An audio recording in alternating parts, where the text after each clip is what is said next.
The hardest thing about being a father isn't raising your children. It's living with the choice not to. Marcus Williams made that choice 22 years ago when he walked away from his 3-year-old daughter, believing that love without money was just another burden she didn't need.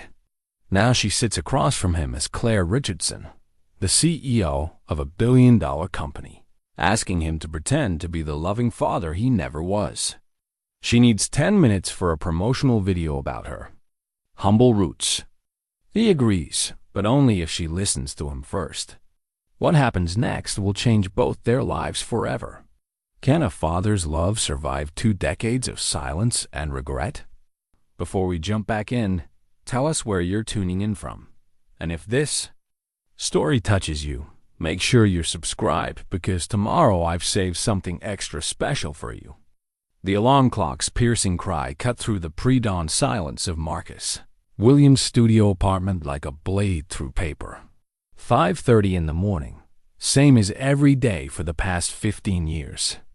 He rolled over on the narrow bed, his weathered hands reaching automatically to silence the noise before it could wake Mrs. Patterson next door.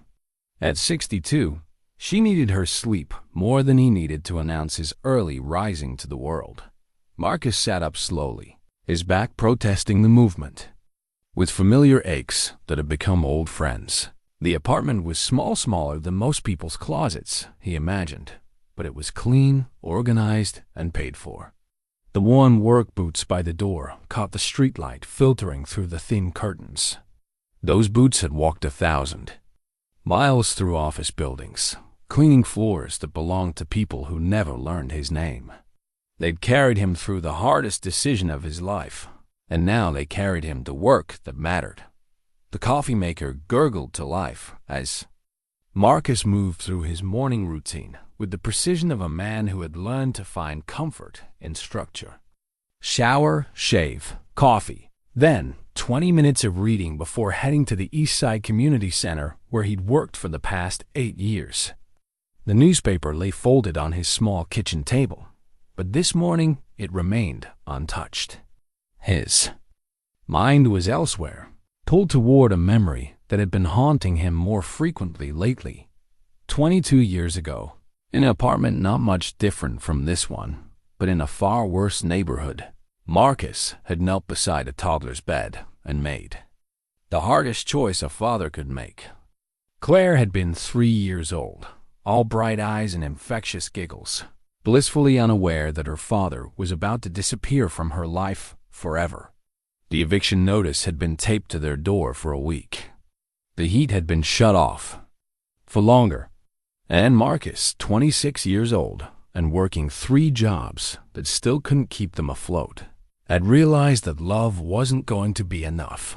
He still remembered the weight of her small hand in his as he'd read her a bedtime story. That final night, Where the Wild Things Are, her favorite. She'd fallen asleep during Max's journey home, her breathing soft and steady against his chest. He'd sat there for hours, memorizing everything. The way her hair curled at her temples, the tiny scar on her chin from when she'd fallen learning to walk, the sound she made when she dreamed. Then, before dawn, he'd kissed her forehead and walked away. The decision had been calculated, desperate, and absolutely necessary. Claire's grandmother on her mother's side, a woman who had resources Marcus could never dream of, had been trying to get custody for months. She lived in the suburbs, had money for good schools, could provide stability. But she wouldn't take Claire as long as Marcus was in the picture, claiming he was an unfit father who would only drag the child down. So Marcus had removed himself from the equation, knowing that his absence would give Claire the life he never could. Across town, in a glass tower that pierced the morning sky like a needle through fabric, Claire Richardson was already 2 hours into her workday. Her corner office on the 42nd floor offered a view of the entire city, but she rarely looked up from her computer screen long enough to appreciate it. At 25, she had built an empire from algorithms and ambition, turning a small tech startup into a billion-dollar corporation that had revolutionized how people connected with their communities. Claire's morning had begun at 4 a.m. with a workout in her private gym, followed by an hour of meditation and a breakfast that had been planned by nutritionists and prepared by her personal chef. Every minute of her day was scheduled, every decision filtered through strategic analysis, every relationship measured by its potential return on investment. It was a life of precision, control, and carefully managed emotions. Her assistant, David, appeared in the doorway with his usual efficiency, tablet in hand and expression neutral. The Richardson Foundation PR campaign materials are ready for your review, he said, setting a folder on her desk. The video shoot is scheduled for this afternoon. Claire nodded without looking up. The foundation was her latest project, a charitable initiative designed to improve her company's public image while actually helping communities in need. The video would tell the story of her humble beginnings, her rise from poverty to power, and her commitment to giving back. It was good business, good publicity, and good karma all rolled into one carefully crafted narrative. And the other matter? She asked. David consulted his tablet. We've located him. Marcus Williams, age 48, currently works at the East Side Community Center. No criminal record, stable employment history. He's agreed to participate. Claire felt something flicker in her chest, an emotion she couldn't immediately identify. She hadn't seen her father since she was 3 years old, and her memories of him were fragments at best. A deep voice singing lullabies, strong hands. Lifting her high, the smell of aftershave and sawdust. But those memories felt borrowed, like scenes from someone else's life. Good, she said, her voice steady. Make sure he understands what's expected. 10 minutes of father-daughter reunion. Content, nothing more. We're not looking for a Hollywood ending here. Just authentic emotion that plays well on camera. What Claire didn't say, couldn't say even to herself, was that part of her had been curious about him for years. She'd built her entire identity around the story of abandonment, of rising above the circumstances that had shaped her early life.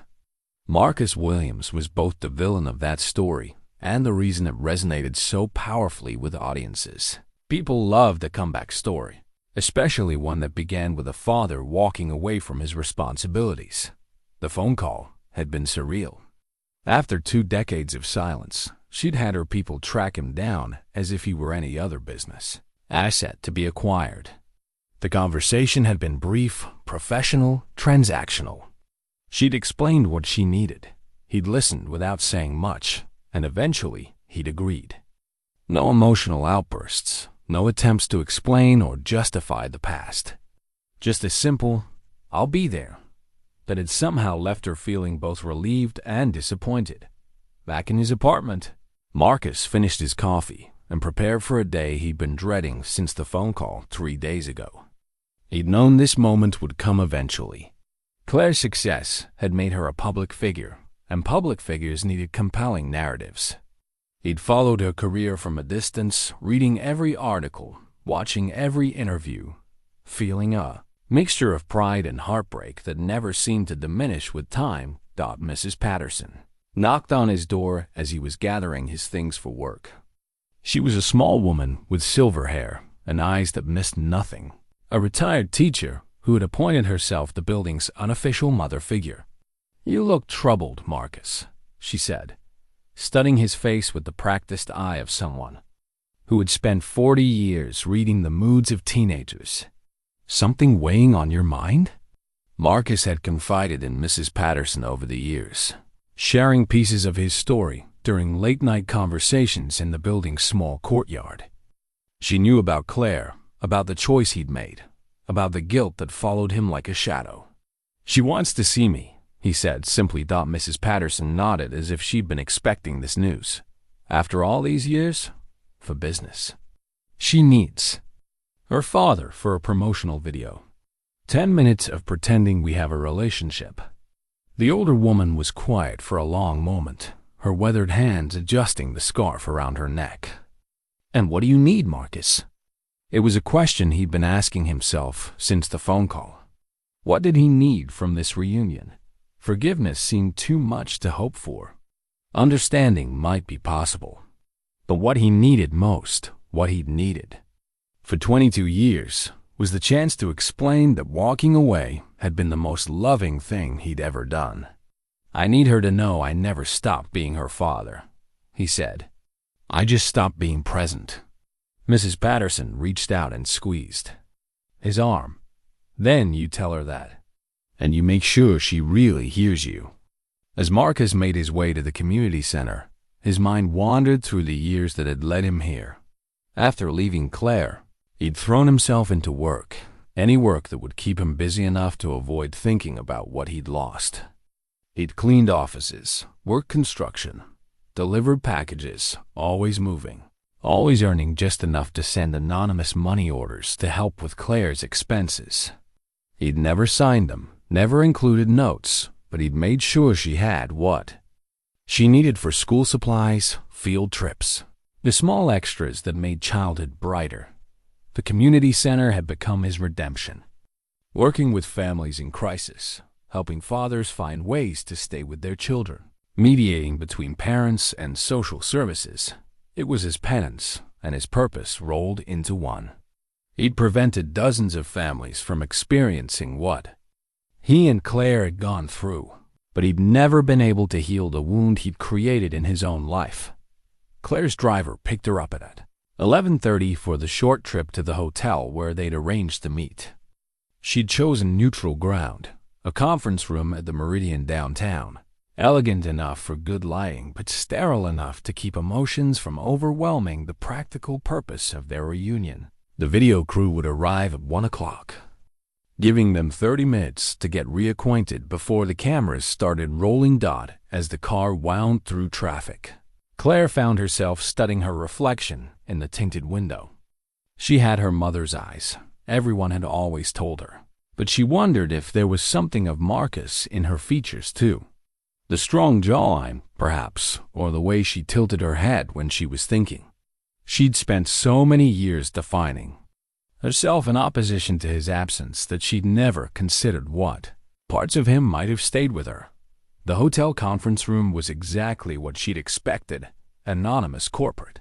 Luxury with floor-to-ceiling windows overlooking the city. Claire arrived first, arranging herself at the head of the long table with her back to the windows. She wanted the advantage of having him walk into her space, her controlled environment. This was business, she reminded herself. Nothing more than a transaction between strangers who happened to share DNA. But when the door opened and Marcus Williams walked into the room, 22 years of carefully constructed emotional walls trembled like a house built on sand. He was taller than she'd expected, though she realized she had no real basis for comparison. His hair was more gray than black now, and his hands showed the wear of physical work. But his eyes were exactly as she remembered them from dreams she'd convinced herself were just imagination. Kind eyes, patient eyes, eyes that looked at her as if she were the most important person in the world. "Hello, Claire," he said, and his voice was deeper than she'd remembered, roughened by years and circumstances, but unmistakably the same voice that had sung her lullabies in another lifetime. "Mr. Williams," she replied, extending her hand for a businesslike handshake. "Thank you for agreeing to participate in this project." He took her hand, his grip gentle but firm, and for just a moment neither of them moved. The handshake lasted a beat too long, became something more than professional courtesy, and Claire felt something crack in her chest, not breaking, but shifting, like ice beginning to thaw. "I go by Marcus," he said, "and there's no need to thank me. You're my daughter. I'd do anything for you." The simple statement hit Claire like a physical blow. After 22 years of silence, after building her entire identity around his abandonment, those 8 words threatened to unravel everything she thought she knew about her story. Claire withdrew her hand quickly, as if Marcus's touch had burned her. She moved behind the conference table, using the polished wood surface as a barrier between them, and gestured toward the chair across from her. "Please, have a seat," she sighed, her voice regaining its professional edge. "I thought we should discuss the parameters of today's filming before the crew arrives." Marcus settled into the chair, his movements careful and deliberate. He looked around the room, the expensive artwork, the crystal water glasses, the view of the city sprawling below, and Claire watched his eyes take it all in. This was her world, the world she built from nothing, the world that existed because he'd walked away from her. "Impressive," he said quietly. "You've done well for yourself." "Yes, I have." The words came out sharper than she'd intended, carrying an edge of defiance that surprised them both. Claire cleared her throat and consulted her tablet. "The video will be approximately 8 to 10 minutes long. We'll need you to discuss your pride in my accomplishments, perhaps share a memory or two from my childhood, and express your ongoing relationship and support. The narrative is about overcoming humble beginnings through family values and determination." Marcus was quiet for a long moment, his eyes fixed on her face with an intensity that made her uncomfortable.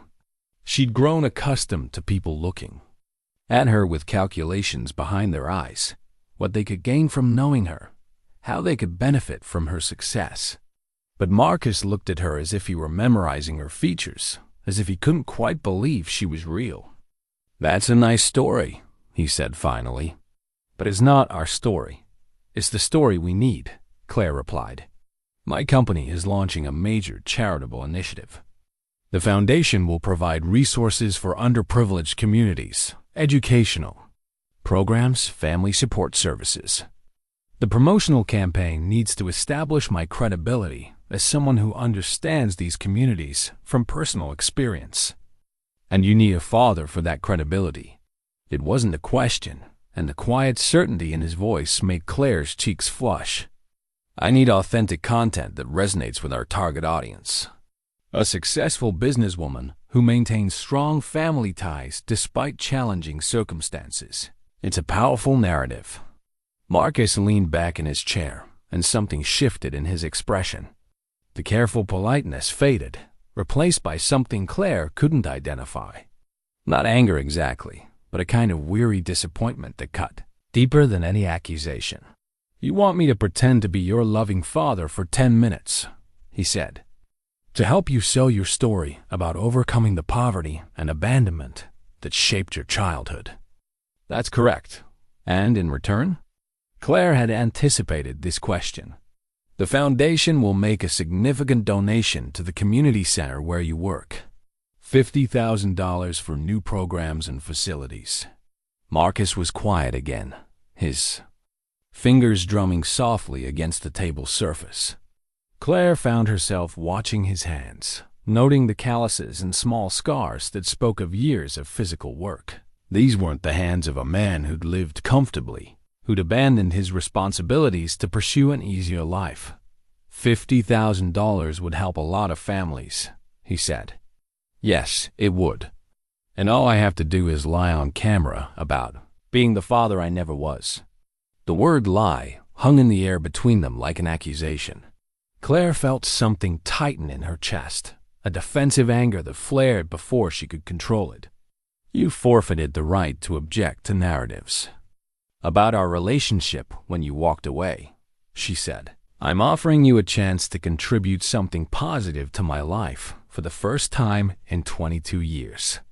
I'd think you'd welcome the opportunity." Marcus nodded slowly, as if her words confirmed something he'd been expecting.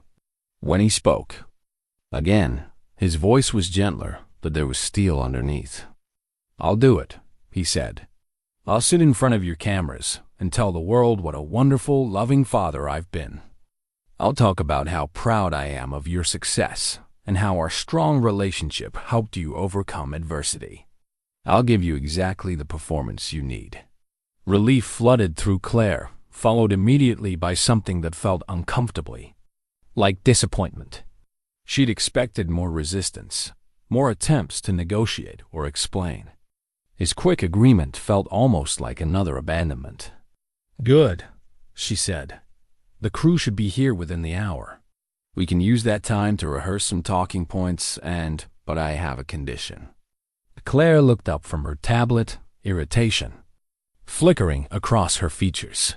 "We've already discussed compensation. This isn't about money." Marcus leaned forward, his eyes meeting hers directly. "Before I perform for your cameras, before I pretend to be the father you need me to be for, your business, I want 10 minutes. Just 10 minutes where you listen to me. Really listen. Not as a CEO planning a marketing campaign, but as my daughter." The request was so simple, so reasonable, that Claire's immediate impulse to refuse felt petty even to her. But something about the way he'd said, "my daughter," with such quiet certainty, such unshakable claim, made her want to push back.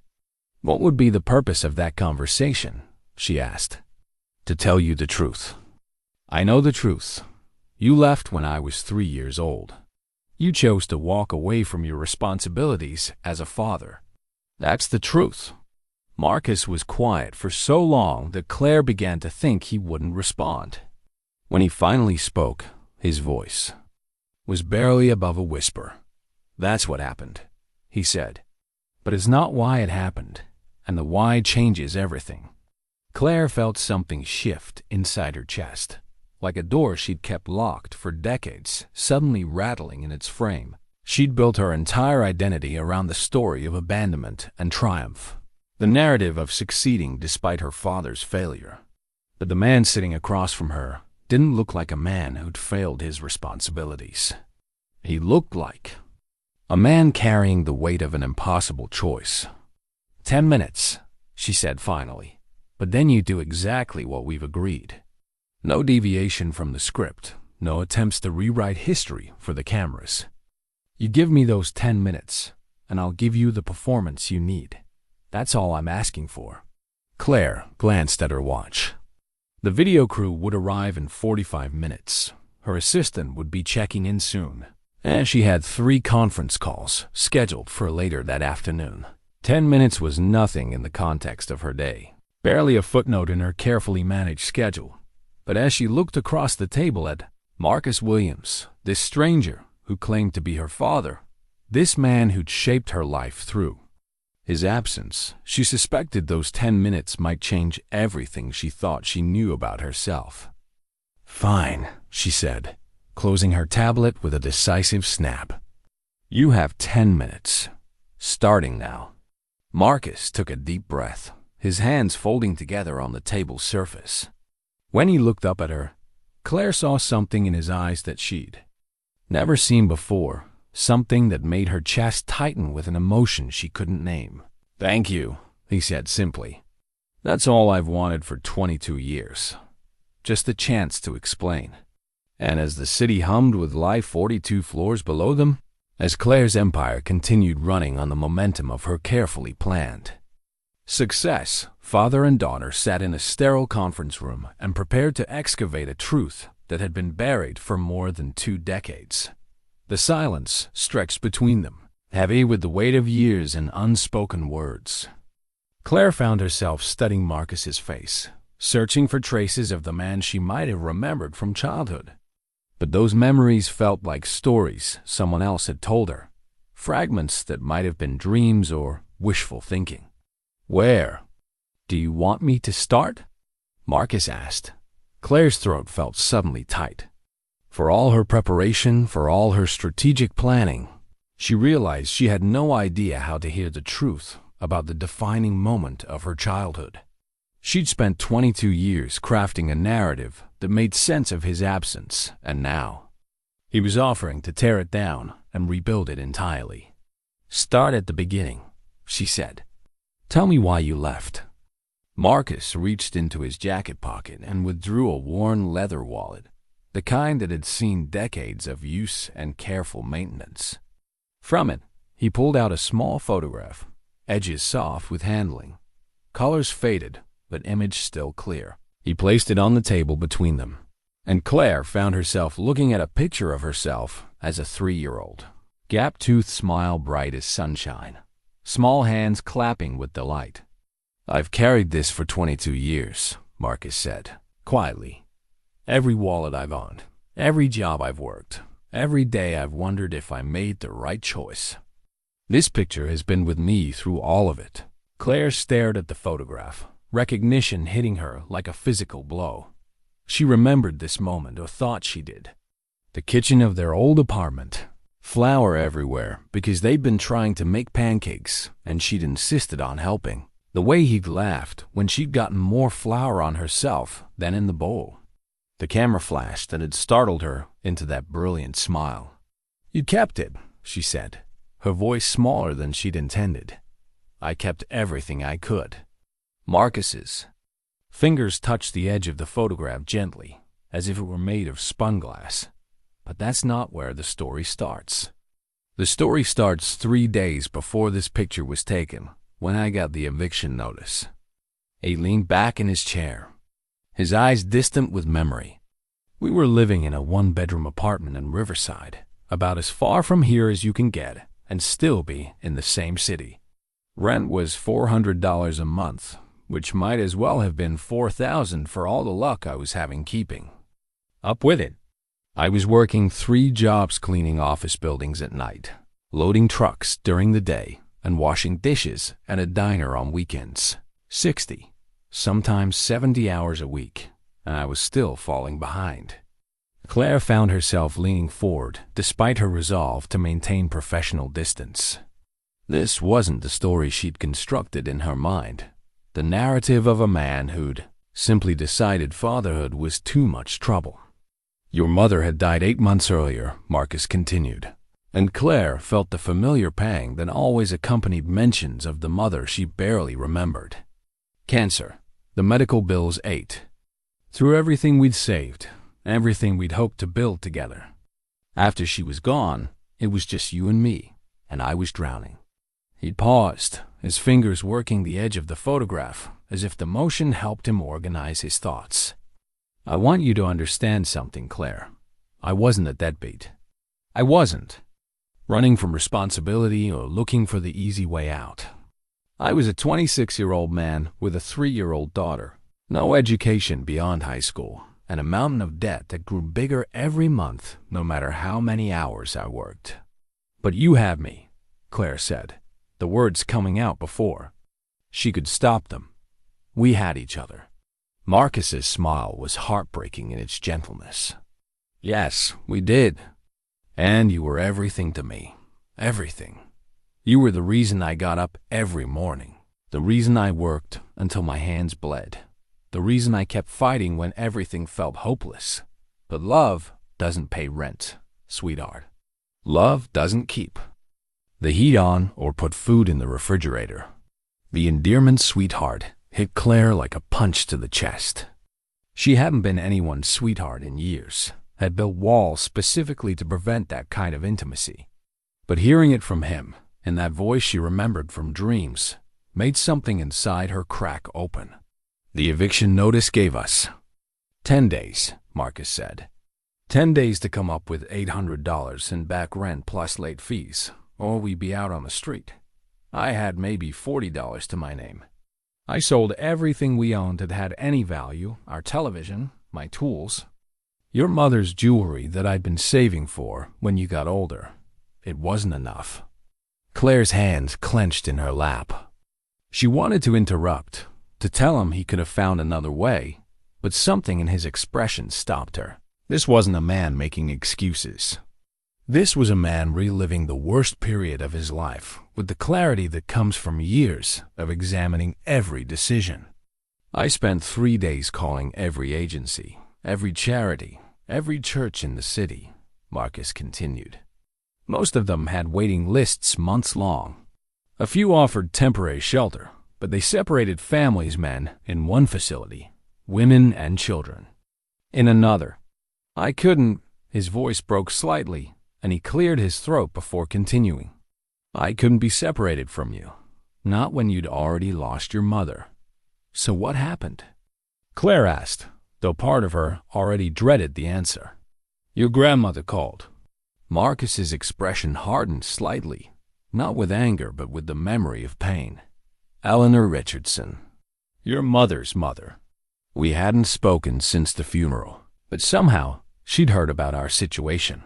She had a proposition. Claire felt her stomach tighten. The Richardsons, her adoptive family, the people who'd raised her after Marcus disappeared. She'd always assumed they'd simply stepped in after he'd abandoned her, a generous family willing to take in an orphan child. She said she'd been watching, waiting for me to fail, Marcus said. She'd never approved of your mother marrying me, never thought I was good enough for her daughter or worthy of being your father.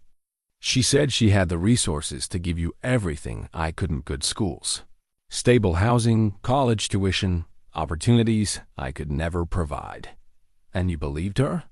I knew she was right. The admission came out flat and final. She had money, Claire, real money. She lived in a house with 6 bedrooms and hired help. She could send you to private schools, make sure you never went hungry, never worried about keeping the lights on. Everything I wanted to give you, but couldn't. Claire's throat felt tight. But what did she want in return? Marcus met her eyes directly, and she saw the pain that had lived there for 22 years. She wanted me gone, completely gone. She said she wouldn't help as long as I was in the picture, wouldn't take you in if there was any chance I'd try to stay involved in your life. She called me a burden, said I'd only hold you back, that the kindest thing I could do was disappear and let you have a real father. The words hung in the air between them like a physical presence. Claire felt something shifting inside her chest, a carefully constructed narrative beginning to crumble at the edges. This wasn't abandonment. This was sacrifice. This was a father choosing his daughter's future over his own heart. So you agreed, she said quietly. I spent 2 days agonizing over it, Marcus said. 2 days looking at you, watching you play with your blocks and sing the songs your mother used to sing, knowing it might be the last time. You trusted me so completely, believed so absolutely that I would always be there to take care of you. And I was about to break that trust. He picked up the photograph, holding it carefully. This picture was taken the day before I made my decision. You were helping me make breakfast, flour everywhere, laughing like it was the best day of your life. And I realized that your laughter, your happiness, your chance at a future, that was more important than my need to be your father. Claire felt the first tears slide down her cheek before she realized she was crying. 22 years of anger, of building her identity around abandonment and betrayal. And this man had been carrying the weight of the most selfless choice a parent could make. You gave me up to save me, she whispered. Marcus nodded, his own eyes bright with unshed tears. I gave up being your father so you could have the life you deserved. And it was the hardest thing I've ever done, but it was also the most important. Because look at you, Claire. Look at what you've become. Claire wiped the tears from her cheeks with the back of her hand, a gesture that reminded Marcus so powerfully of her 3-year-old self that his chest tightened. She was trying to compose herself, to rebuild the professional facade that had cracked open, but the damage was done. The truth had found its way through her defenses. That's not the end of the story, Marcus said gently. Walking away was just the beginning. He reached into his wallet again, this time pulling out a small, folded piece of paper that had been worn soft with handling. When he unfolded it, Claire could see it was a newspaper clipping, the paper yellowed with age. Roosevelt Elementary School Honor Roll, Spring 1994, he read. Claire Richardson, 1st grade, perfect attendance. He looked up at her. You were 6 years old. I was working as a night janitor at a medical complex downtown, and every morning I'd buy a newspaper on my way home. I read every word, looking for any mention of you. Claire stared at the clipping, her mind reeling. You were watching me? From a distance. Always from a distance. Marcus's voice carried a weight of longing that made her heart ache. I couldn't be part of your life, but I couldn't stop caring about it either. I collected every article, every mention, every achievement. Your science fair wins, your debate team victories, your graduation from high school as valedictorian. He pulled out more clippings, spreading them across the table like pieces of a puzzle that formed the shape of her childhood. Claire recognized some of them: the newspaper article about her scholarship to Stanford, the business journal piece about her first startup, the magazine cover that had featured her as one of the city's most promising young entrepreneurs. "How did you get all of these?" she asked, her voice barely above a whisper. The early ones were easy small neighborhood paper, school newsletters that the Richardsons probably threw away without reading. Later, when you started making news in the business world, it got easier. But there were 18 years in between, when I had to work harder to find traces of your life. Marcus picked up another clipping, this one from her high school newspaper. "Junior year, you wrote an essay about overcoming adversity that won a statewide competition. You wrote about growing up without knowing your birth parents, about feeling like you had to prove yourself worthy of the family that had chosen you." Claire remembered that essay, remembered the raw honesty that had poured out of her 16-year-old heart onto the page. It had been therapeutic to write, cathartic to share her feelings about abandonment and belonging. But knowing that Marcus had read those words, had seen her pain laid bare in black and white, made her feel exposed in a way she hadn't experienced in years. "Reading that almost killed me," Marcus admitted. "Knowing that my choice, the choice I'd made to give you a better life, had left you feeling unwanted, unworthy. I wanted to break my promise to your grandmother, wanted to show up at your school and tell you the truth about why I'd gone away. Why didn't you? Because it wouldn't have been about what you needed. It would have been about what I needed. The need to be forgiven, to be understood, to stop carrying the weight of your pain on top of my own." You were 16, Claire. You were building your identity, figuring out who you were going to become. The last thing you needed was the chaos of your biological father disrupting that process. Claire felt a flash of anger, sharp and unexpected. "Don't you think that should have been my choice to make?" Marcus was quiet for a long moment, considering her question with the same careful deliberation she remembered from childhood, the way he used to think through her questions about why the sky was blue or where butterflies came from. "Maybe," he said finally. "Maybe when you turned 18 or graduated college or started your first business. Maybe there was a right time to reach out, and maybe I was a coward for never finding it. But I was terrified that the truth would hurt you more than the lie you'd learned to live with. The lie that you abandoned me because you didn't want to be a father." Yes, the word came out heavy with regret. "I let you believe I was selfish, instead of letting you know how much losing. You destroyed me, because I thought your anger at me was easier for you to carry than the guilt you might feel if you knew what I'd sacrificed." Claire stood up abruptly, moving to the window to look out at the city spread below them. From this height, the streets looked like a grid, orderly and planned. Nothing like the messy reality of life being lived in all those buildings. She could see the neighborhood where she'd grown up with the Richardsons tree-lined streets and well-maintained houses that spoke of stability and comfort. "I had a good life," she said, not turning around. "The Richardsons loved me. They gave me everything: education, opportunities, support. I never went hungry, never worried about having a roof over my head. By every measure that matters, you made the right choice." "But?" Marcus asked, hearing the hesitation in her voice. Claire's breath fogged the window glass as she leaned her forehead against it. "But I spent 22 years thinking I wasn't worth staying for, that I was so easy to walk away from, that my own father could disappear without a second thought." The confession came out raw and unfiltered, bypassing all her usual emotional controls. She'd never spoken those words aloud before, had barely admitted them to herself. But the truth Marcus had shared had opened something inside her, had made it safe to acknowledge the wound she'd carried all these years. "Claire," Marcus's voice was closer now, and she realized he'd stood up from the table. "Look at me, please." She turned around, and the expression on his face, pain and love and profound regret all mixed together, made her breath catch in her throat. "You were the hardest thing in the world to walk away from," he said. "Not because you were difficult or demanding, but because you were everything good in my life.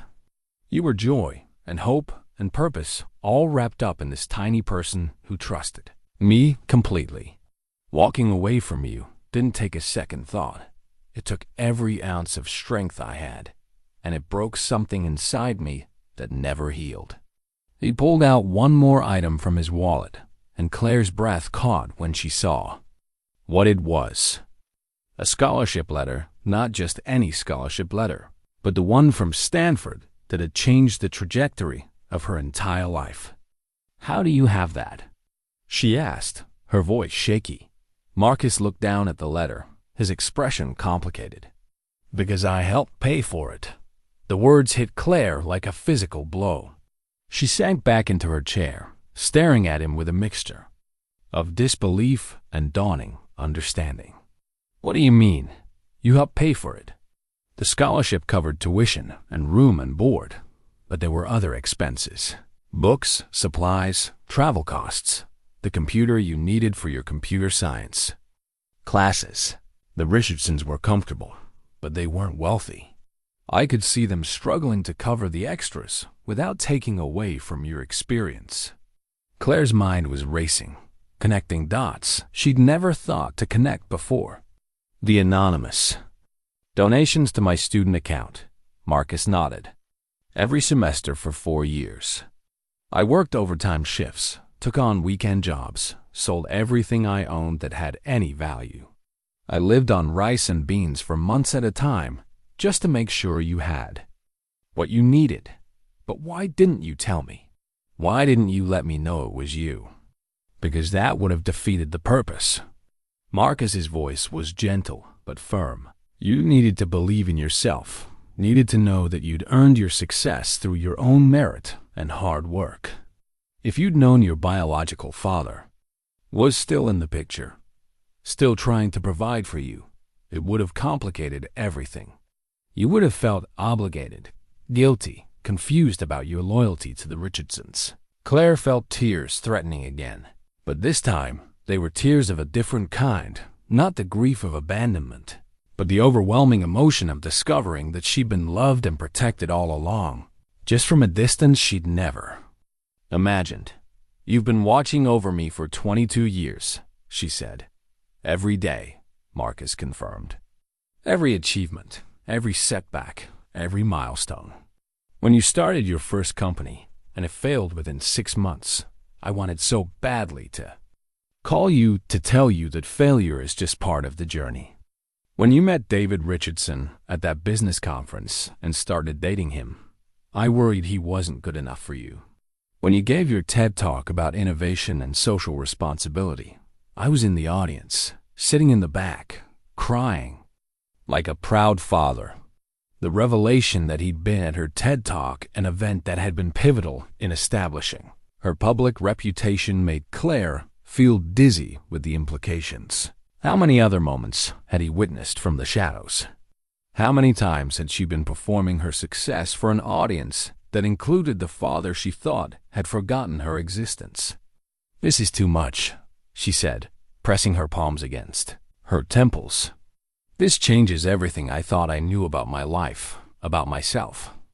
Marcus returned to his chair, giving her space while staying close enough to offer comfort if she needed it. "I know it's a lot to process. I've had 22 years to live with these truths, and you're hearing them all at once." Claire looked up at him, this stranger who was also the most important person from her earliest memories. This man who had shaped her life through both his presence and his absence. "Why now? Why are you telling me this now?" "Because you asked me to pretend to be your loving father for 10 minutes, Marcus said. "And the truth is, I've been your loving father for 22 years. I just did it from a distance, in ways you never knew about. When you called and said you needed me to play a role, I realized that maybe it was time to stop playing a role and start being honest about who I've always been. The conference room fell silent, except for the muted sounds of the city far below. Claire stared at the collection of newspaper clippings and documents spread across the table, the paper trail of a father's love expressed in the only ways he'd allowed himself. "I don't know how to process this," she admitted. "I built my entire identity around being strong enough to succeed without you, independent enough to thrive despite your abandonment. If that wasn't abandonment, if it was sacrifice, then who am I?" Marcus's expression softened with understanding. "You're exactly who you've always been, Claire. You're brilliant and driven and compassionate. You're a woman who built something meaningful from nothing, who uses her success to help others, who never gave up even when the odds were against her. The source of your strength doesn't change the fact that you have it, but it changes everything about where that strength came from." "Maybe," Marcus acknowledged, "or maybe it just adds another layer to the story. Maybe you're strong because you learned to overcome adversity, and maybe you're also strong because you've always been loved, even when you couldn't feel it." Claire's phone buzzed on the table, displaying a text from David, her assistant. "Video crew, ETA 15 minutes. Conference room prepped. Do you need anything?" She stared at the message, reality crashing back into the emotional cocoon that had formed around her conversation with Marcus. In 15 minutes, cameras would be rolling, lights would be positioned, and she would need to deliver the performance she'd planned, the loving reunion between a successful businesswoman and the devoted father who had always believed in her. Except now she knew it wasn't a performance at all. "They're almost here," she said, holding up her phone. Marcus glanced at his watch and nodded. "My 10 minutes are almost up anyway." "No." The word came out more forcefully than Claire had intended, surprising them both. "I mean, technically yes, your 10 minutes are up. But I have questions. So many questions." She looked at the newspaper clippings still scattered across the table, each one representing a moment from her life that she'd thought she was living alone. The weight of his secret vigil, his hidden sacrifices, his silent love. It was too much to simply set aside for the sake of a promotional video. "The letters," she said suddenly. "You mentioned letters earlier. Letters you wrote but never sent." Marcus's expression grew cautious. "Claire, maybe we should focus on preparing for the video. You don't need to. I need to know." Her voice carried an authority that had been honed in boardrooms and business negotiations. But underneath, it was something more vulnerable. "Please, I need to understand the full scope of what you're telling me." Marcus was quiet for a long moment, then reached into his jacket's inner pocket. He withdrew a small bundle of envelopes, held together with a rubber band that had clearly been replaced multiple times over the years. The paper was worn soft with handling, and Claire could see her name written on the front of each envelope in Marcus's careful handwriting. "I wrote to you every year on your birthday," he said, setting the bundle on the table between them. "And on Christmas and on the anniversary of your mother's death. And sometimes just when I missed you so much that I couldn't carry it anymore. I never sent them because that would have violated my agreement with your grandmother. But writing them helped me feel connected to you." Claire reached for the letters with trembling hands. The top envelope was dated just 2 months ago, her 25th birthday. The one beneath it was from Christmas.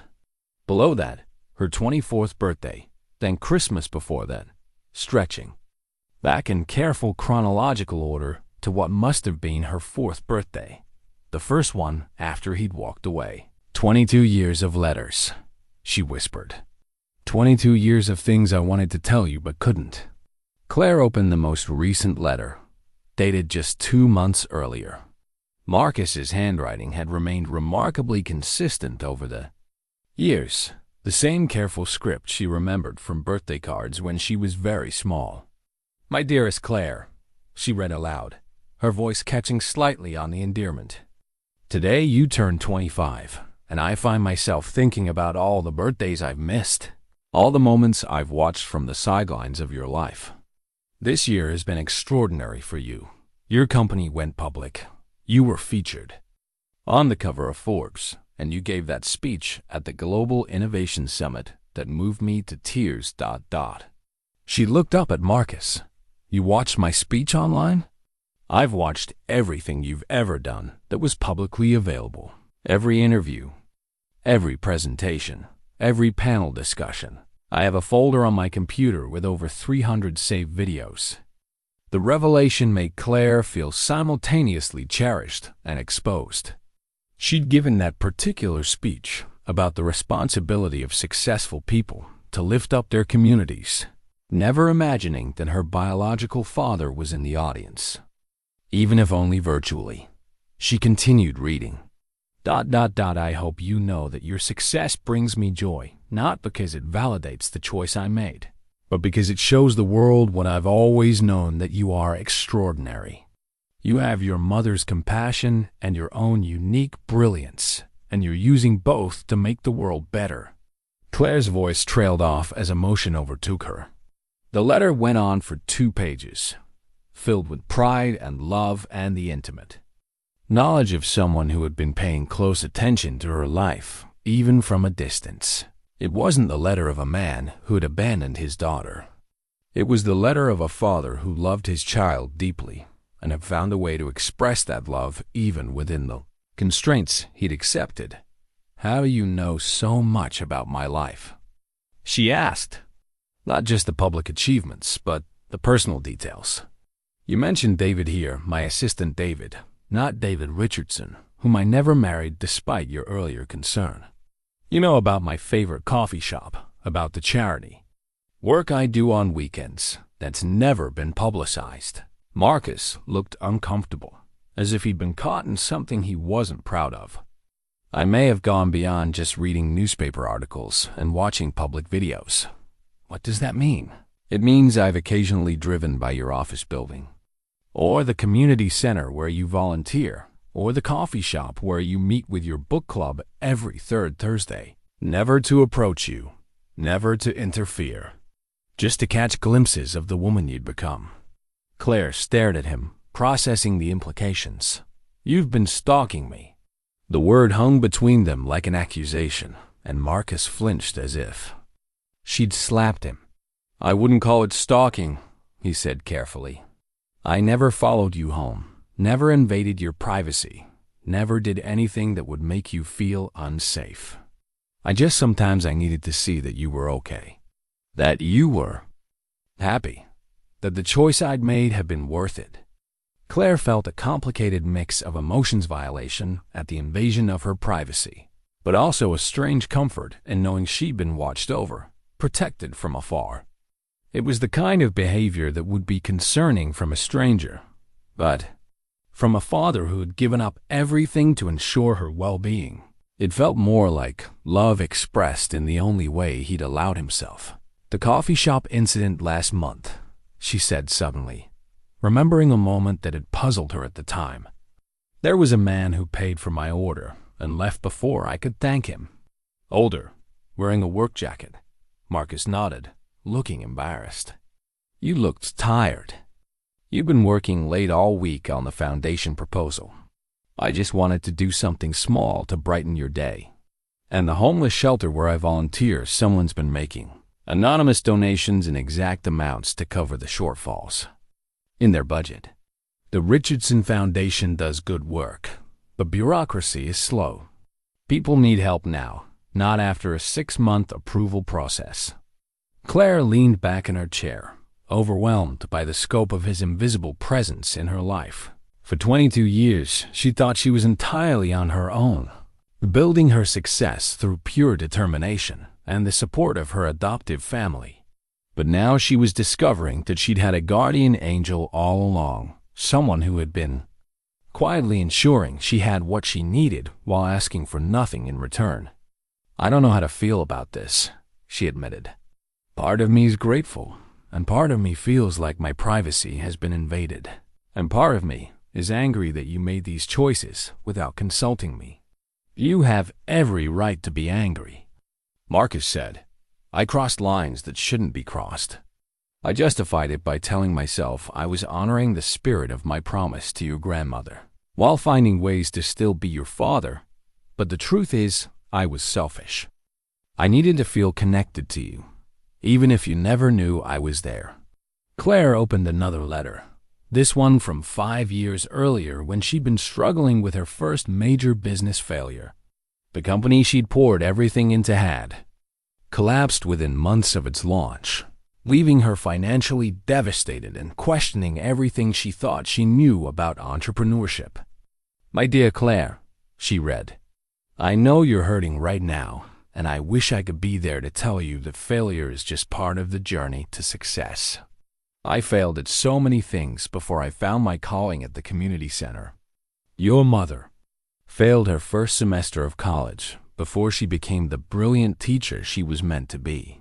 Failure doesn't define us, it refines us. The letter continued with encouragement and practical advice about learning from setbacks, bouncing back from disappointment, and maintaining confidence in the face of doubt. It was exactly what she'd needed to hear during that dark period of her life. Wisdom that had somehow found its way to her through other people's mouths and her own inner voice. Did you somehow influence the people around me? She asked. Because I remember getting advice during that time that sounded remarkably like this letter. Marcus shifted uncomfortably.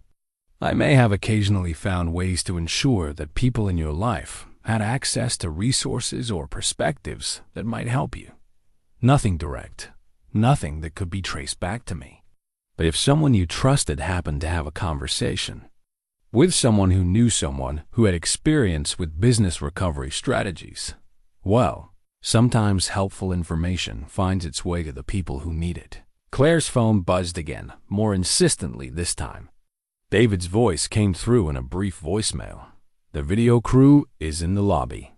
They're asking about setup time and lighting requirements. Should I send them up?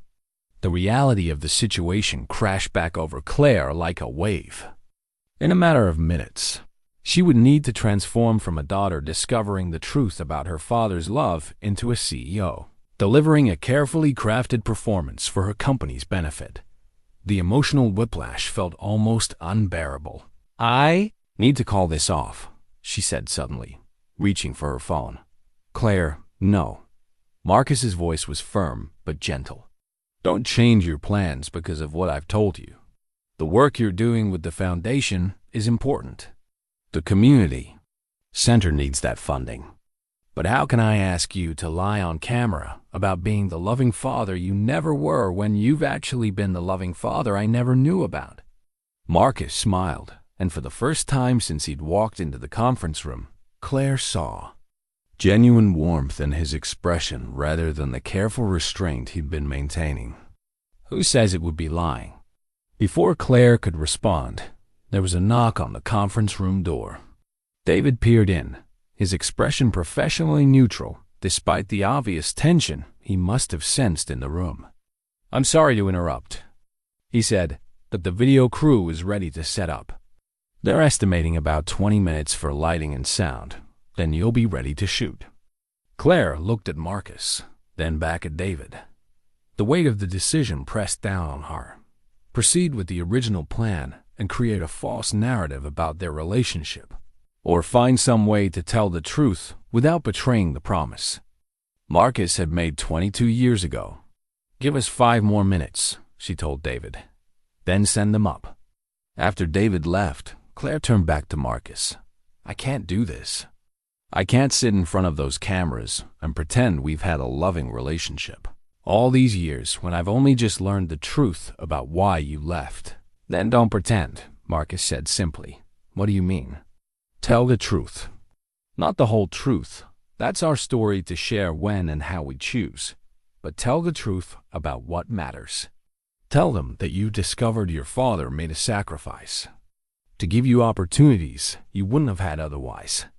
Tell them that understanding his choice has given you insight into the kinds of difficult decisions families face every day. Claire considered this, her strategic mind beginning to work through the possibilities. That could actually be more powerful than the original concept. The foundation is meant to support families in crisis. A story about family sacrifice and difficult choices could resonate more strongly with our target audience than a simple loving father supports successful daughter narrative. And it would be true, Marcus added, which matters more than you might realize right now, but will matter even more as time goes on. The door opened again, and this time a small crew entered with cameras, lighting equipment, and the kind of focused energy that accompanies people who are good at their jobs. The crew chief, a woman in her 40s, with short gray hair and competent hands, approached Claire with professional courtesy. "Ms. Richardson, I'm Janet Walsh from Pinnacle Productions. We're honored to be working with you today. We've set up a basic interview configuration, 2 chairs angled toward each other with the city view as a backdrop. We think it will create a nice, intimate feeling while still showcasing your success." Claire nodded, but her mind was still processing the conversation she'd just had with Marcus. The original plan had been simple: a father expressing pride in his daughter's achievements, discussing their close relationship, and emphasizing how family values had contributed to her success. But now that she knew the real story, that framework felt both insufficient and dishonest. "Actually," Claire said, "I'd like to modify our approach slightly. This isn't going to be quite the reunion story we originally discussed." Janet's expression remained professional, but Claire caught a flicker of concern. Last-minute changes always complicated production schedules and creative direction. "What kind of modifications are you thinking about?" Janet asked. Claire looked at Marcus, who nodded encouragingly. "It's going to be about family sacrifice and difficult choices. About a father who made the hardest decision of his life to ensure his daughter had opportunities he couldn't provide. And about a daughter who's only now beginning to understand the depth of that sacrifice."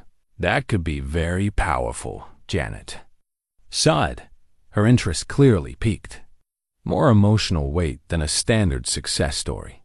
Are you both comfortable discussing difficult personal history on camera?" Marcus spoke up for the first time since the crew had arrived. "If it helps families understand that sometimes love requires impossible choices, then yes, I'm comfortable sharing our story." As the crew worked to adjust their setup for a more intimate, emotionally focused interview, Claire found herself studying Marcus with new eyes.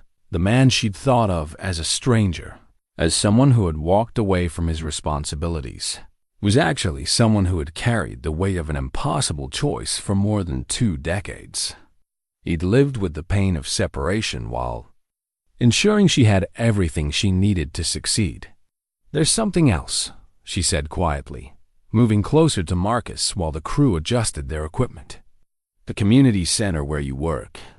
Tell me about it." Marcus's expression shifted, becoming more animated than she'd seen him all day. "It's everything to me," he said. "We work with families in crisis, exactly the kind of situation you and I faced all those years ago. Sometimes we can help them stay together. Sometimes we help them make the same kind of difficult decision I made, but with more support and resources." "You help other fathers leave their children?" "No," Marcus said firmly. "We help families find solutions that keep them together whenever possible. But when that's not possible, we help them make transitions that minimize trauma and maximize support for the children. We connect families with resources, help with legal processes, provide counseling, and ongoing support." Claire felt something click into place in her mind. "You've been trying to prevent other families from going through what we went through every day for the past 8 years. And the work we do, it's made a difference. We've kept hundreds of families together who might otherwise have been separated. We've helped children transition into better situations when necessary. We've provided support for fathers who thought they had no options and mothers who were trying to do everything alone." "Show me," Claire said impulsively. Marcus looked confused. "What do you mean?" "After we finish this video, I want to see the community center I want to meet the families you work with, understand the programs you've developed. If the foundation is going to support this work, I need to see it firsthand. For the first time since she'd known him both as a 3-year-old child, and as an adult, Claire saw Marcus's face light up with pure joy. It was as if someone had switched on a light inside him, illuminating enthusiasm and pride that had been carefully contained. "You want to visit the center?" he asked. "I want to understand what you've built with your life after you left mine," Claire said. "I want to see how you turned your sacrifice into something meaningful for other families." Janet approached them with a professional smile. "We're ready for you whenever you are. I think this is going to be a beautiful story." As Claire and Marcus took their seats in front of the cameras, the city spreading out behind them like a promise of possibility, Claire realized that something fundamental had shifted between them. They were no longer strangers pretending to have a relationship for the benefit of corporate publicity. They were father and daughter beginning to discover who they could be to each other after 22 years of necessary separation. The cameras rolled, and for the first time in her adult life, Claire felt ready to tell the truth about her story. Not the version she'd constructed to make sense of abandonment, but the version that honored the complexity of love and sacrifice and the long road back to each other. The cameras were rolling, the lights properly adjusted, and Janet had just finished her introduction when Claire felt her chest tighten with a memory she'd buried so deep she'd convinced herself it was just a childhood dream. Marcus was mid-sentence, talking about the pride he felt watching her achievements from afar, when the words tumbled out of her mouth before she could stop them. "I remember you leaving." The confession cut through Marcus's planned response like a blade through silk. He stopped talking, his eyes widening with something that looked like panic. Janet looked between them, sensing that the interview had just taken an unexpected turn. "I'm sorry," Claire said, her voice shaking slightly. I've been listening to you talk about your choice to leave, about how you walked away to give me a better life. And I kept thinking something felt familiar. And now I remember." Marcus's face had gone pale. "Claire, you don't need to." "No, I do need to." Claire turned to face him fully, ignoring the cameras that were capturing every moment. "I was 3 years old, but I remember. Not everything. The pieces. Important pieces." She closed her eyes, letting the memory surface fully for the first time in 22 years. "I was sick. Really sick. It wasn't just poverty that drove your decision, was it?" Marcus's silence was answer enough, but Claire could see the truth written in every line of his face. "I had pneumonia," she continued, the memory becoming clearer as she spoke. "But it wasn't responding to treatment. I was in the hospital for weeks. The doctor said I needed a specialist, expensive tests, treatments that our insurance wouldn't cover." "Claire, please," Marcus said quietly, but she could hear the plea in his voice, not a plea to stop talking, but a plea to understand. "The bills were enormous, weren't they? Not just thousands of dollars, tens of thousands, maybe more." Claire's voice grew stronger as the pieces fell into place. "That's why your grandmother made her offer when she did. She wasn't just waiting for you to fail as a father. She was waiting for a medical crisis that would force impossible choices." Marcus's hands clenched in his lap. "You were dying, Claire. The pneumonia had developed into complications that the local hospital couldn't treat. You needed to go to Children's Hospital, needed specialists that cost more money than I could earn in 5 years. Your grandmother Eleanor, she knew about your condition because the Richardsons had connections to the best pediatric doctors in the city."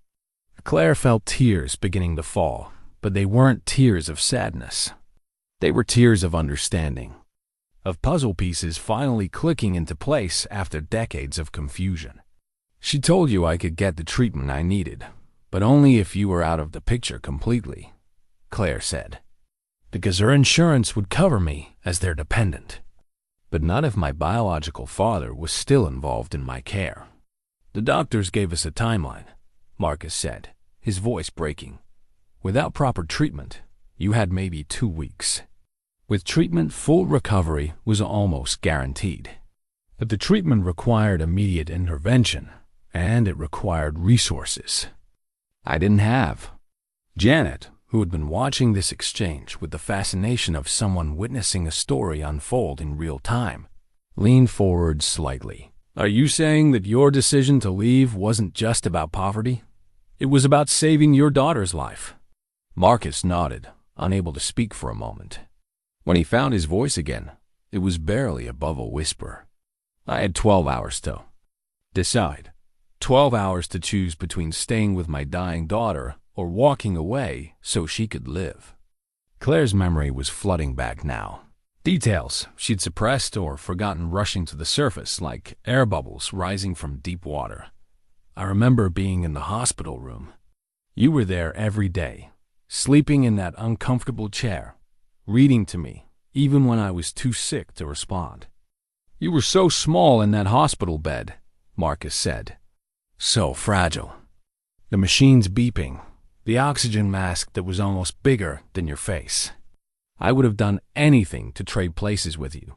And then one day you were gone. I asked the nurses where my daddy was, and they said you had to go away, but that I was going to be okay. Eleanor came to the hospital that day with her lawyers and her insurance representatives. The paperwork was already prepared. All I had to do was sign away my parental rights, and within hours you were transferred to Children's Hospital with the best pediatric team in the state. Claire felt something shift inside her chest. Not the crack of something breaking, but the click of something settling into its proper place. You didn't abandon me. You saved my life. I made a choice that no parent should ever have to make, Marcus said. But I'd make it again. 1,000 times over, I'd make the same choice. Janet had signaled to her crew to keep rolling, recognizing that they were capturing something extraordinary. But she remained silent, understanding instinctively that this moment belonged to Claire and Marcus alone. The memory I've carried all these years, Claire said, wasn't of you walking away. It was of you saving me. But somewhere along the way, I convinced myself it was abandonment, because abandonment was easier to understand than sacrifice. Marcus reached across the space between their chairs and took her hand. It was the first time he'd touched her since their handshake at the beginning of their meeting, and Claire felt the warmth of his palm against hers like an anchor in a storm. I need to tell you something else, Marcus said. Something I've never told anyone. Not even Mrs. Patterson. Claire squeezed his hand encouragingly. The night before I signed the papers, I snuck back into the hospital. You were sleeping, still, connected to all those machines, but you were breathing easier. The new medication was starting to work. And you opened your eyes and looked at me, and you said, his voice broke completely. What did I say? You said, Daddy, are you going to take me home? And I wanted to say yes so badly that it physically hurt. But instead, I told you that you were going to go live with some very nice people who could take better care of you than I could. And you nodded like you understood, like you trusted me to make the right decision even though you were only 3 years old. Claire was crying openly now, but she didn't let go of his hand. I did trust you. I trusted you completely. And then you said something that I've carried with me every day since then. You said, will you still be my daddy even if I don't live with you? The words hit Claire like a physical blow. She could almost hear her 3-year-old voice asking that question, could almost feel the confusion and trust and love that would have been wrapped up in those simple words. What did you tell me? I told you that I would always be your daddy, no matter where you lived or how far apart we were. I told you that love doesn't stop just because people can't be together. Claire pulled her hand free and stood up abruptly, moving to the window again. But this time, she wasn't running from the conversation. She was processing the magnitude of what she'd just learned. My entire life has been built on a lie, she said, but there was no accusation in her voice. Not? A lie you told me, but a lie I told myself. I convinced myself that you left because I wasn't worth staying for, when the truth is you left because I was worth dying for." She turned back to face Marcus and the cameras that were still rolling. "Do you understand what this means?" "It means that every success I've achieved, every obstacle I've overcome, every moment when I pushed through doubt and fear, all of it was built on the foundation of the most profound act of love a parent can perform." Marcus's eyes were shining with tears he was trying not to shed. "You would have succeeded no matter what, Claire. Your strength, your intelligence, your compassion, those things come from inside you, not from the circumstances that shaped your childhood. But the drive, the determination, the refusal to give up, that came from believing I had to prove myself worthy of the family that chose me. And now I discover that I was already worthy. I was so worthy that my biological father was willing to sacrifice everything to ensure I had the chance to become who I was meant to be." Janet finally spoke, her voice hushed with awe. "This is incredible. This is the most powerful story about parental love and sacrifice I've ever witnessed." Claire looked at the cameras, suddenly remembering that this conversation was being recorded, that it would become part of her company's promotional campaign. But instead of feeling exposed or manipulated, she felt liberated. "This is the story we need to tell," she said to Janet, then looked back at Marcus. "Not the story we planned, but the story that's true. Because there are families out there right now facing impossible choices, and they need to know that sometimes the most loving thing you can do is the thing that breaks your heart." The video shoot concluded an hour later, but neither Claire nor Marcus seemed ready to leave the conference room. The crew packed their equipment with professional efficiency, while Janet approached Claire with obvious excitement. "This is going to be extraordinary when we finish editing," Janet said. "The raw emotion, the authenticity of the moment when you remembered the truth. I've never captured anything quite like it. Are you comfortable with us using all of this footage?" Claire looked at Marcus, who nodded encouragingly.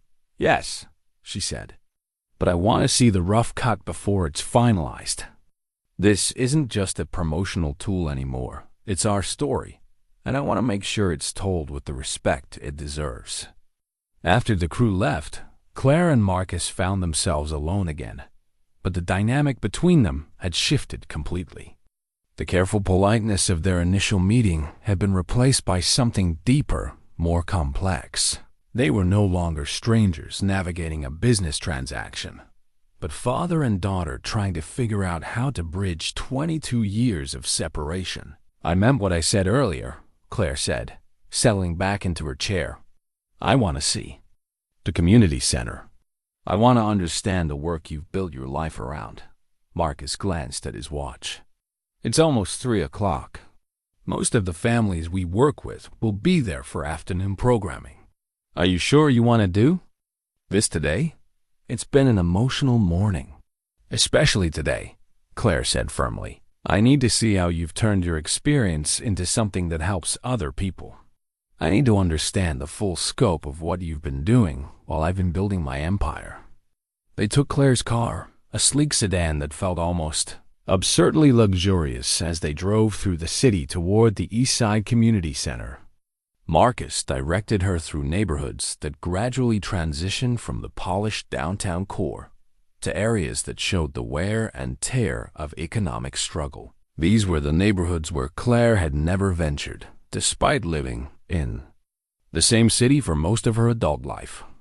"Tell me about the families you work with," Claire said as they navigated through traffic. Marcus settled back in the passenger seat, his posture relaxing for the first time since they'd met. This was clearly territory where he felt comfortable, work that gave him purpose and direction. "Every family is different, but they all share one thing in common. They're facing impossible choices," he said. "Last week, we worked with a single mother who was about to lose her apartment. She had 2 kids, 7 and 9 years old, and she was working 2 jobs but still couldn't make ends meet. Her sister offered to take the kids temporarily, but it would mean separating them because the sister could only afford to take one. Claire felt a chill of recognition. What happened? We connected her with an emergency rental assistance program, helped her apply for subsidized housing, and arranged for after-school care so she could take on additional work hours without worrying about the children's safety. The family stayed together, and now she's in a stable situation with a path toward long-term security. And when you can't keep families together, Marcus's expression grew more serious. Sometimes separation is the best option, either temporarily or permanently. But when it happens, we make sure it happens with support, with counseling, with ongoing connections between family members when appropriate. We help parents understand that making the hard choice doesn't make them failures. It makes them heroes who put their children's needs first. They pulled into the parking lot of a modest brick building that looked like it had been built in the 1970s. The sign out front read, Eastside Community Center in simple blue letters, and Claire could see children playing in a small playground area beside the building. The contrast with her glass and steel corporate headquarters was stark, but there was something warm and welcoming about the place that her office building had never achieved. "This is it," Marcus said, and Claire could hear the pride in his voice. "Not much to look at from the outside, but we've built something special here." As they walked toward the entrance, Claire noticed the details that spoke of care and attention despite limited resources. The playground equipment was older but well-maintained. The sidewalks were clean, and colorful artwork that had clearly been created by children brightened the windows. A small garden area near the entrance showed signs of recent planting, with vegetables and flowers growing in neat rows. "The garden was my idea," Marcus said, following her gaze. "I wanted the kids to understand where food comes from, and I wanted their families to have access to fresh vegetables, even if they couldn't afford to buy them at the grocery store." Inside, the building hummed with activity. Claire could hear children's laughter from one direction, adult voices in discussion from another, and the general sounds of a place where people gathered for meaningful purposes. The walls were covered with photos of families, artwork, certificates of achievement, and announcements for various programs and services. A young woman approached them, her face lighting up when she saw Marcus. "Marcus, I wasn't expecting you. Back today. How did your meeting go?" "Sarah, I'd like you to meet Claire Richardson," Marcus said. "Claire, this is Sarah Martinez, our program coordinator. She runs most of our family services." Sarah's eyes widened with recognition. "Claire Richardson? The Claire Richardson? Oh my goodness, Marcus didn't tell us you were coming here today." Claire found herself both pleased and slightly uncomfortable with the recognition. In her business world, being known was an asset. Here, she wondered if her success might create barriers between herself and the people the center served. "I asked my father to show me the work you do here," Claire said, and she noticed how naturally the word father came out of her mouth now. Sarah's expression shifted to something warmer, more personal. "He talks about you all the time. We all feel like we know you from the stories he tells about your achievements. Come on, let me show you around." The tour began in the children's area, where about 20 kids ranging from elementary to high school age were engaged in various activities. Some were working on homework with volunteer tutors, others were participating in art projects, and a group of teenagers was involved in what looked like a serious discussion about college preparation. "This is our after-school program," Sarah explained. "Most of these kids have parents who work multiple jobs or late shifts. Without this program, they'd be home alone or on the streets. Here, they get academic support, healthy snacks, safe recreational activities, and mentorship." Claire watched Marcus interact with the children, and it was clear that he was beloved here. Kids called out his name when they saw him, showed him their artwork, asked for help with homework problems. He moved among them with the easy comfort of someone who had found his calling. Mr. Marcus helps my mom with her job applications, said a girl who looked about 10 years old. She got hired at the hospital because he taught her about interviews. And he's teaching my dad how to read better, added a boy a few years older. Dad wants to get his GED so he can get a better job. The family services area was quieter, with several private rooms where counseling sessions and case management meetings took place. Sarah showed Claire the resource library shelves full of information about housing assistance, job training programs, educational opportunities, legal aid, and other services that families in crisis might need. Marcus knows every resource in the city, Sarah said. He's built relationships with social workers, teachers, employers, landlords, doctors, anyone who might be able to help a family in need. When someone comes to us facing an impossible situation, he usually knows exactly who to call. They moved to a larger meeting room where a group of about 15 adults was gathered around tables, engaged in an intense discussion. Claire could see paperwork spread across the tables, and the body language suggested people wrestling with difficult decisions. That's our weekly family support group, Sarah explained quietly. Parents and caregivers who are facing tough choices about their children's futures. Some are dealing with financial crises, some with housing instability, some with legal issues.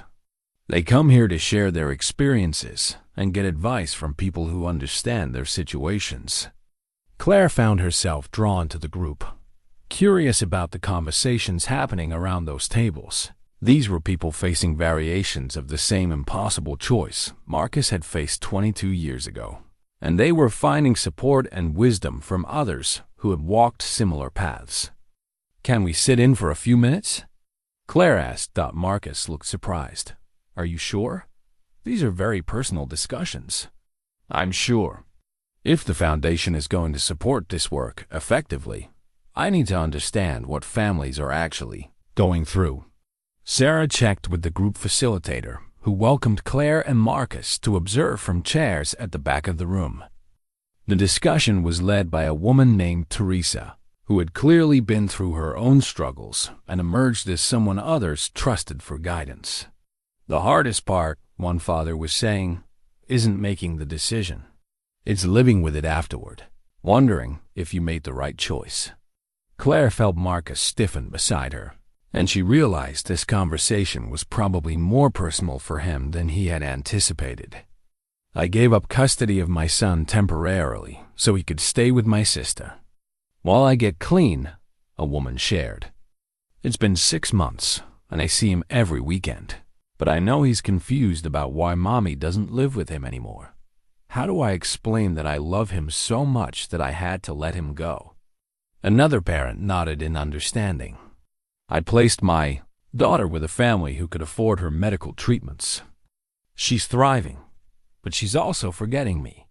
When I visit, it takes her longer each time to warm up to me." Claire felt tears beginning to form as she listened to these stories. These weren't tales of abandonment or neglect. These were stories of parents making heartbreaking sacrifices for their children's welfare. They were all versions of Marcus's story, played out in different circumstances, but with the same underlying theme of love expressed through letting go. "The thing that helps me," Teresa said to the group, "is remembering that our children will understand someday. Maybe not today, maybe not for years, but eventually they'll be old enough to understand that the choices we made came from love, not from not caring." Marcus's hand found Claire's, squeezing gently, and she realized that this moment sitting in this room, hearing these stories, understanding the scope of sacrifice that parents make for their children, was changing her fundamentally. Her success hadn't happened in spite of her father's absence. It had happened because of his presence, expressed in the only way circumstances had allowed. The meeting concluded with the family sharing resources and contact information, making plans to support each other through the week ahead. As they filed out, several stopped to greet Marcus warmly, clearly viewing him as someone who understood their struggles from the inside. "Now you know," Marcus said quietly as they watched the families leave. This is what I've been doing with the life you gave me the chance to build." As they drove back toward downtown, Claire's mind was spinning with everything she'd seen and heard at the community center. The families, the programs, the careful network of support that Marcus had helped build. It was everything she'd hoped her foundation could accomplish, but it was already happening on a smaller, more intimate scale. "I want to change our arrangement," she said suddenly. Marcus glanced over at her, concern flickering across his features. "What do you mean?" "The $50,000 we discussed, that's not enough. Not nearly enough." Claire's voice carried the same decisive authority she used in boardrooms, but underneath it was something softer, more personal. "What you've built at that community center, the work you're doing with those families, it deserves more support than a one-time donation. Claire, you don't need to." "Yes, I do." She pulled over to the curb and turned to face him fully. "I've spent the last 6 years building a company worth over $1 billion. I've accumulated more wealth than I could spend in 10 lifetimes. And until today, I thought I was doing it to prove something, to show the world that I could succeed, despite being abandoned, that I could build something meaningful out of nothing." Marcus waited, sensing that she was working through something important. "But that's not what I was doing at all," Claire continued. "I was building something to honor the sacrifice you made. I just didn't know it. Every success, every milestone, every moment when I pushed through obstacles, I was unconsciously trying to prove that your choice was worth it." "Your success is your own," Marcus said gently. "It comes from your intelligence, your hard work, your character. I can't take credit for any of that." "You're not taking credit. I'm giving it. Not credit for my achievements, but credit for making them possible." Claire's eyes were bright with certainty now, with a clarity of purpose that felt familiar but newly directed. "The Richardson Foundation is going to make the East Side Community Center its flagship program, not just funding partnership. I want to replicate what you've built in communities across the country." Marcus stared at her, clearly overwhelmed by the scope of what she was proposing. "Claire, that would require millions of dollars, years of development work. I have millions of dollars, and I have years ahead of me to do meaningful work instead of just profitable work." She reached into her purse and pulled out her phone. "I'm calling David right now to set up meetings with our program development team. This is going to be the focus of everything we do going forward." "Wait." Marcus's voice carried a note of caution that made her pause. "Before you make any commitments, before you change your entire business strategy based on what happened today, I need you to think about something." Claire lowered her phone, giving him her full attention. "This morning, you thought I was a stranger who had abandoned you 22 years ago," Marcus said. "Now you're ready to restructure your foundation around the work I've been doing. That's a huge emotional swing, and you need to make sure you're making this decision for the right reasons." "What do you mean?" Marcus chose his words carefully. "I mean that discovering the truth about why I left, understanding the sacrifice involved, that doesn't erase 22 years of separation. It doesn't automatically make us a family again. And it shouldn't drive business decisions that will affect thousands of people and millions of dollars." Claire felt a flash of irritation. "Are you questioning my judgment?" "I'm questioning your timing. This morning, you were a CEO making strategic decisions about corporate philanthropy.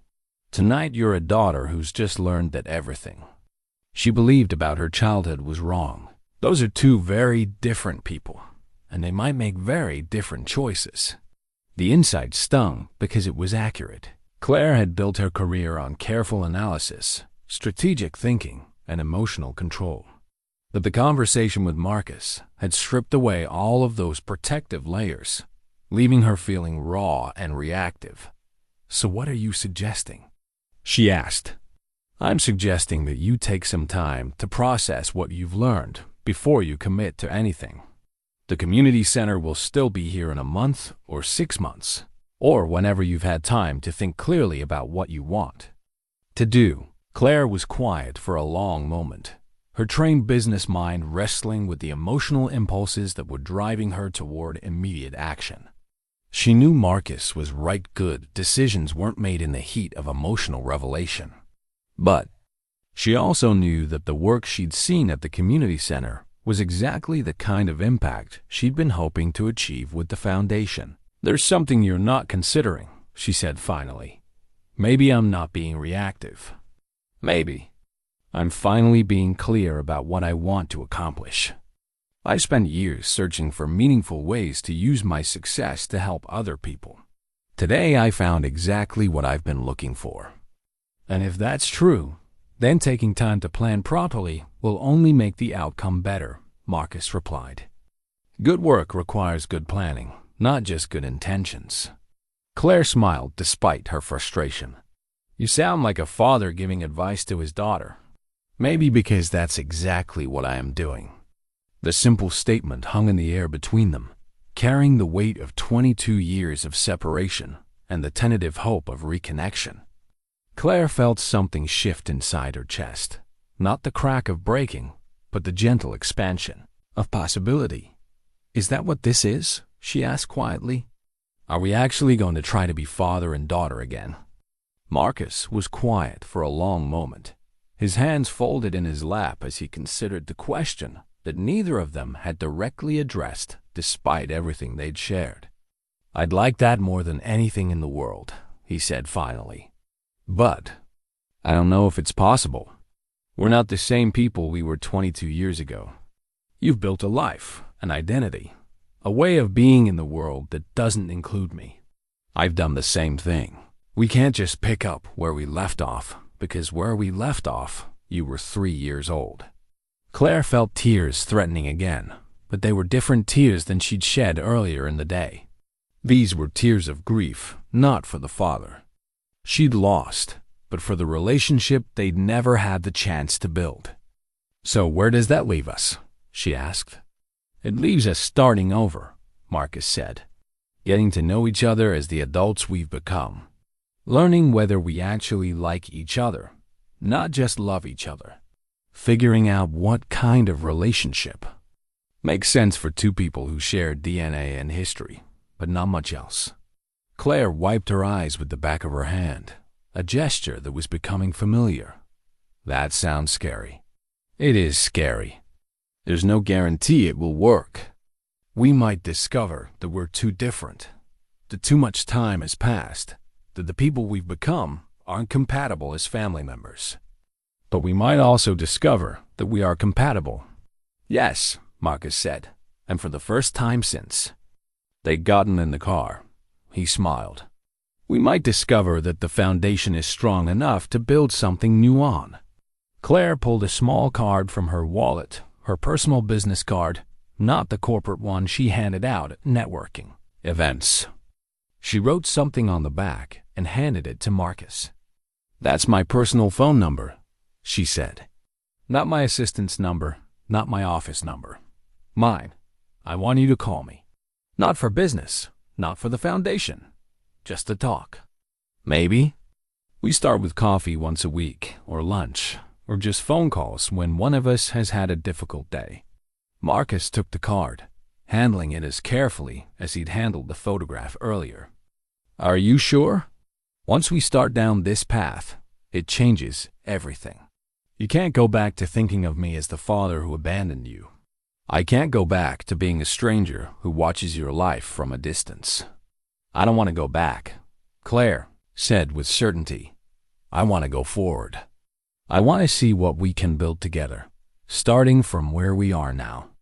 Marcus pulled out his own wallet and withdrew a business card that looked like it had seen better days. "Eastside Community Center," he said, handing it to her. "That's my work number, but my personal cell is written on the back. Sarah gave me that card 3 years ago, and I've been carrying it ever since, hoping someday I might have a reason to give it to you." Claire looked at the card, noting the careful way he'd written his personal number in small, neat handwriting. "You've been hoping for this conversation for 3 years?" "I'd been hoping for this conversation for 22 years, Marcus admitted. But 3 years ago, when you started the foundation and began talking publicly about wanting to help families in crisis, I started thinking that maybe our paths were meant to cross again. Maybe the work we were both doing would eventually bring us back together. And today it did. Today it did. Marcus agreed. Claire started the car again, but instead of pulling back into traffic, she sat in the driver's seat looking at Marcus's business card. "I have a confession to make," she said. "What's that?" "I'm terrified that I won't be good at being your daughter. I've spent my entire adult life being good at everything I attempt: business, leadership, public speaking, strategic planning. But I have no idea how to be someone's child when I'm 25 years old and haven't had a father since I was 3. Marcus reached over and covered her hand with his. "Then we'll figure it out together. I don't know how to be someone's father when my daughter is a successful CEO who's accomplished more in 25 years than I have in 48. We're both going to be learning as we go. Promise me something," Claire said. "What?" "Promise me that if this doesn't work, if we try to build a relationship and it turns out we're too different or too damaged, or just too late, promise me that we'll be honest about it. That we won't keep trying to make something work just because we feel like we should." Marcus squeezed her hand gently. "I promise, and I want the same promise from you. You have it." They sat in comfortable silence for a moment, both of them processing the magnitude of the commitment they'd just made to each other. It wasn't a commitment to succeed, but a commitment to try honestly and to honor whatever they discovered about themselves and each other in the process. "So," Marcus said finally, "when do we start?" Claire smiled, the first genuine smile she'd shared with him since they were both much younger people. "How about dinner? Tonight. Somewhere quiet where we can talk about everything except business and foundations and 22 years of separation. Just getting to know each other. I'd like that very much." "Good," Claire said, pulling back into traffic. "Because I just realized I have absolutely no idea what my father's favorite food is. And that seems like important information for a daughter to have."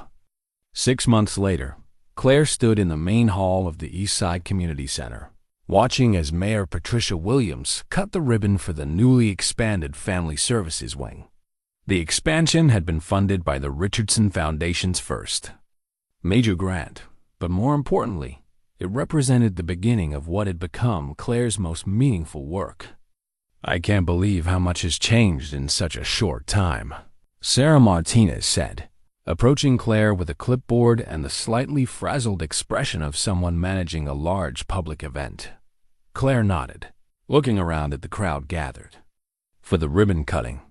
Local families, city officials, social workers, volunteers, and media representatives filled the space, all there to celebrate the expansion of programs that were already making a difference in the community. The waiting list for family counseling services has gone from 6 months to 6 weeks, Sarah continued.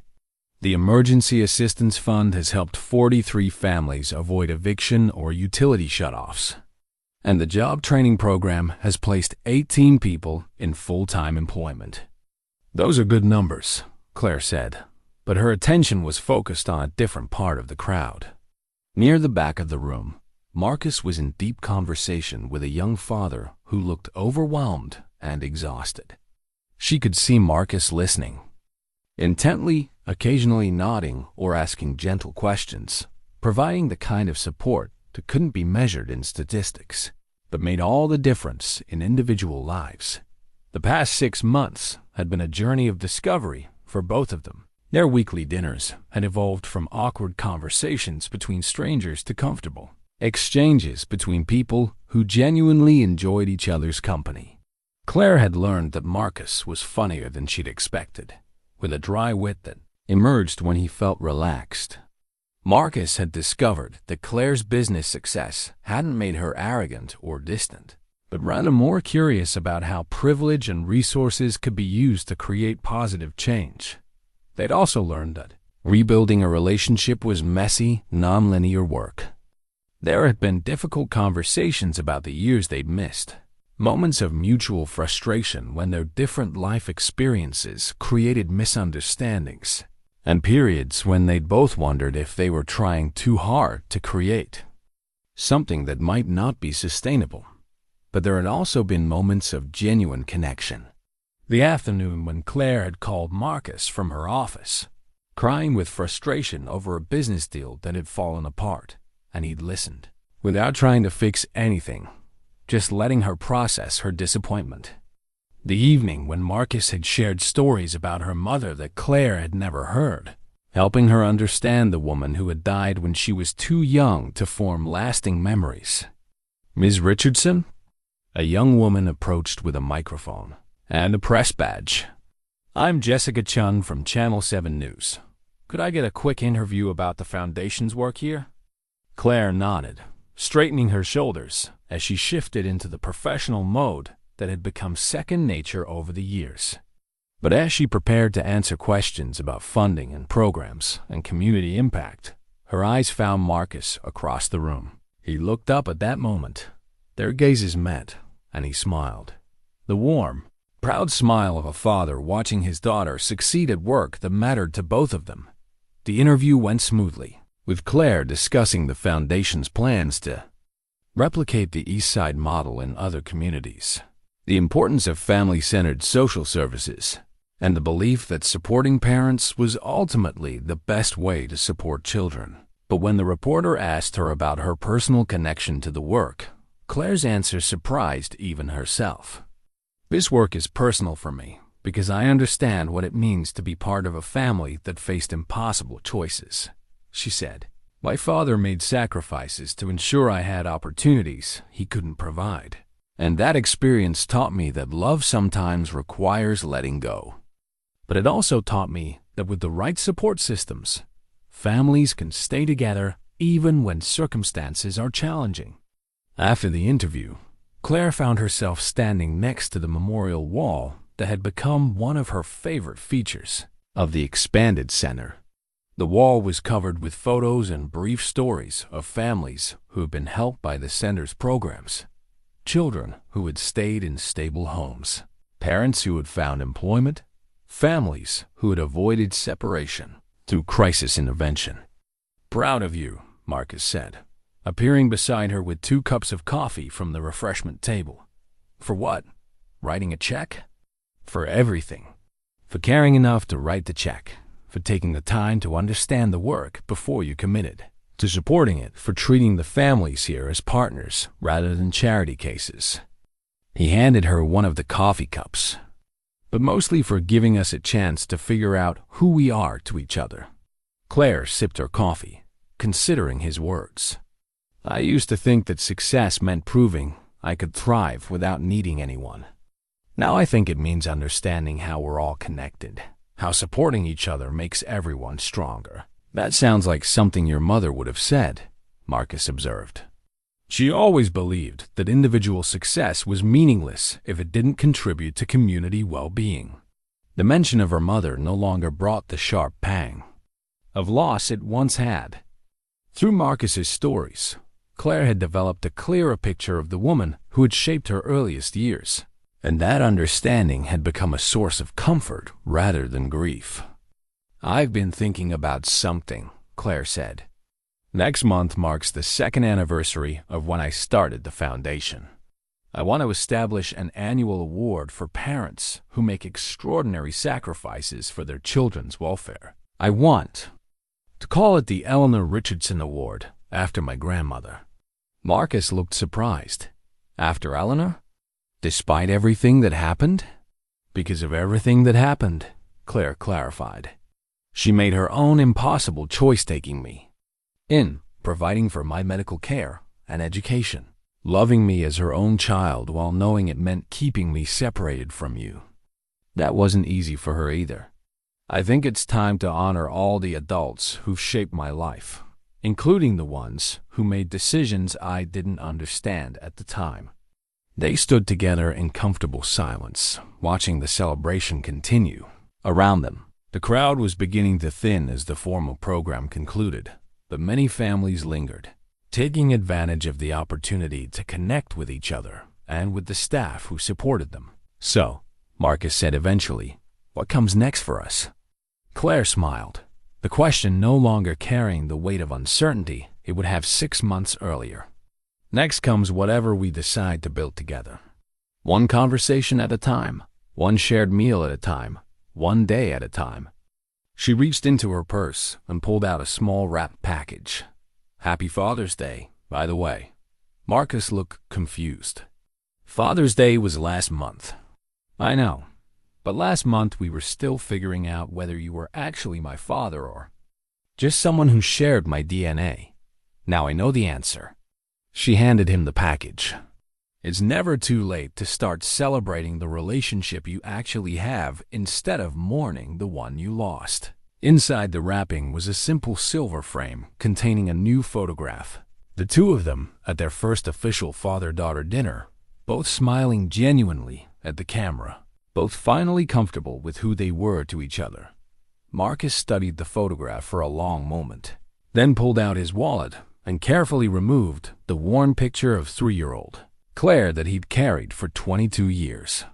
He slipped the new photo into its place, but instead of putting the old picture away, he handed it to Claire. I think it's time you had this back," he said. "The little girl in that picture deserves to be remembered by the woman she became."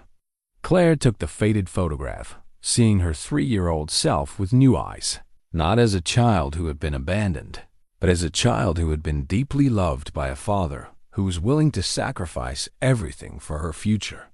"Thank you," she said, and the words carried the weight of gratitude for far more than just a photograph.